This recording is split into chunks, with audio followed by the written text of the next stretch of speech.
PM Shri ഈ വിഷയത്തിൽ സംസ്ഥാന സർക്കാർ സ്വീകരിച്ച നിലപാട് കേരളത്തിലെ പൊതുവിദ്യാഭ്യാസ മേഖലയുടെ താൽപ്പര്യങ്ങൾ സംരക്ഷിക്കുവാനുള്ള ഒരു ഭരണപരമായ ബാധ്യതയുടെയും വിട്ടുവീഴ്ചയില്ലാത്ത രാഷ്ട്രീയ നിലപാടിന്റെയും സംയോജനമാണ് എന്ന് വ്യക്തമാക്കുവാൻ ഞാൻ ആഗ്രഹിക്കുന്നു.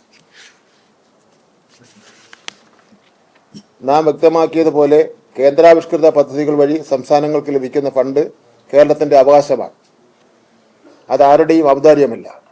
ഈ ഫണ്ട് ഉപയോഗിക്കുന്നത് ഭിന്നശേഷി കുട്ടികൾ, പാർശ്വവൽക്കരിക്കപ്പെട്ട വിഭാഗങ്ങൾ തുടങ്ങിയ അർഹതപ്പെട്ടവർക്ക് വേണ്ടിയാണ്. ഈ ഫണ്ടിനായി ശ്രമിക്കുന്നത് സംസ്ഥാനത്തിന്റെ ഭരണഘടനാപരമായ കടമയും ജനങ്ങളോടുള്ള പ്രതിബദ്ധതയുമാണ്. PMC പദ്ധതിയിൽ ഒപ്പുവയ്ക്കുവാനുള്ള ആദ്യഘട്ട ശ്രമം പോലും സംസ്ഥാന താൽപ്പര്യം മുൻനിർത്തി നമ്മുടെ വിദ്യാഭ്യാസ നിയമങ്ങൾക്കും പാഠ്യപദ്ധതിക്കും എതിരില്ലാത്ത ഭാഗങ്ങൾ മാത്രം സ്വീകരിക്കുക എന്ന ലക്ഷ്യത്തോടെയായിരുന്നു. വിദ്യാഭ്യാസത്തിന്റെ മതനിരപേക്ഷതയും പുരോഗമന സ്വഭാവവും കാത്തുസൂക്ഷിക്കുക എന്നത് ഇടതുപക്ഷ പ്രസ്ഥാനങ്ങളുടെ അടിയുറച്ച നിലപാടാണ്. അതിൽ ഒരു വിട്ടുവീഴ്ചയുമില്ല. കേരളത്തിന്റെ പൊതുവിദ്യാഭ്യാസ സംരക്ഷണ യജ്ഞം ഒരു പദ്ധതിയെ ആശ്രയിച്ചല്ല മുന്നോട്ട് പോകുന്നത്. അത് നമ്മുടെ നയമാണ്. ഈ നയം ശക്തിപ്പെടുത്തുവാൻ സംസ്ഥാനത്തിന് അർഹതപ്പെട്ട എല്ലാ ഫണ്ടുകളും നേടാൻ നമ്മൾ ഇനിയും ശ്രമിക്കും.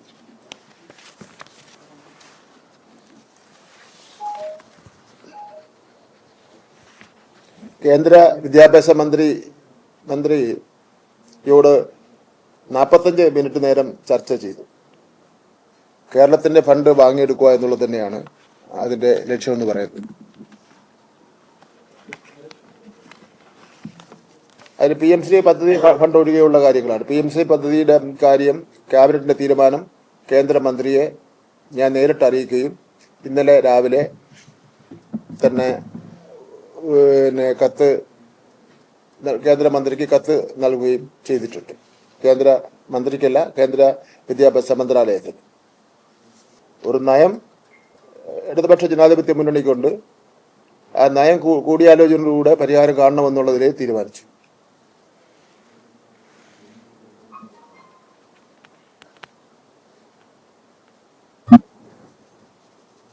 എന്തായാലും RSSന്റെ അജണ്ട കേരളത്തിൽ ഒരു കാരണവശാലും നടപ്പിലാക്കുവാൻ വേണ്ടി, വിദ്യാഭ്യാസ രംഗം നടപ്പിലാക്കാൻ വേണ്ടി അനുവദിക്കുന്ന പ്രശ്നമേ ഇല്ല.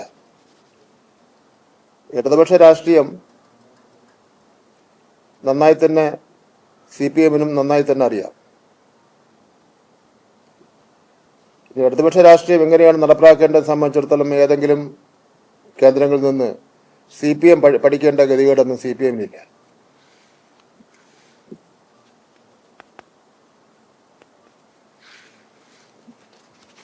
ഇതിലെ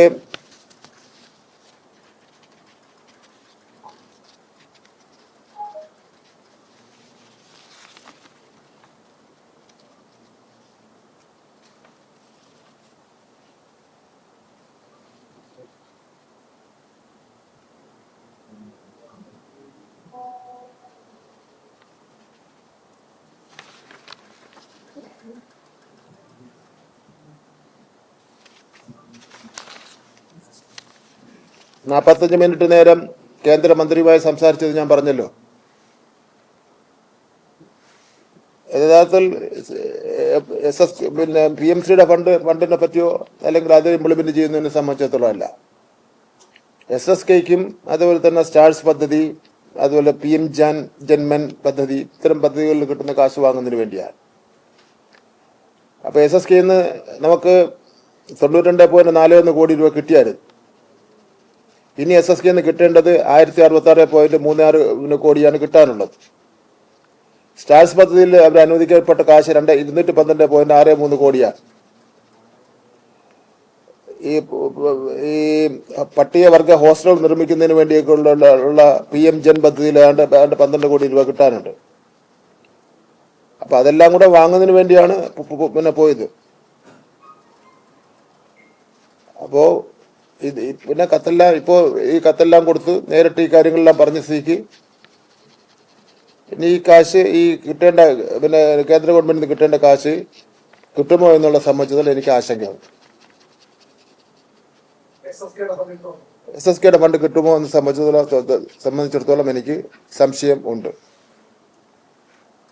SSKയുടെ 1500 കോടി രൂപ കിട്ടിയില്ലെങ്കിൽ അതിന്റെ ഉത്തരവാദിത്വം വിദ്യാഭ്യാസ മന്ത്രി എന്നുള്ള നിലയിൽ എനിക്കില്ല. അത് ഏറ്റെടുക്കേണ്ടവർ ഏറ്റെടുത്തോ.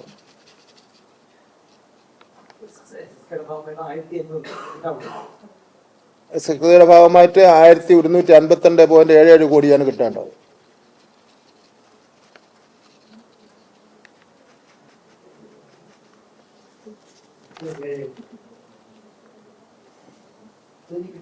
കേരളം ഈ 4.5 വർഷക്കാലത്തിനിടയിൽ RSSന്റെ ഒരു അജണ്ട പോലും വിദ്യാഭ്യാസ രംഗത്ത് കടന്നു വരുന്നതിന് വേണ്ടി ഉള്ള അവസരം ഉണ്ടാക്കിയിട്ടില്ല എന്നുള്ള കാര്യം ഞാൻ സൂചിപ്പിക്കുക.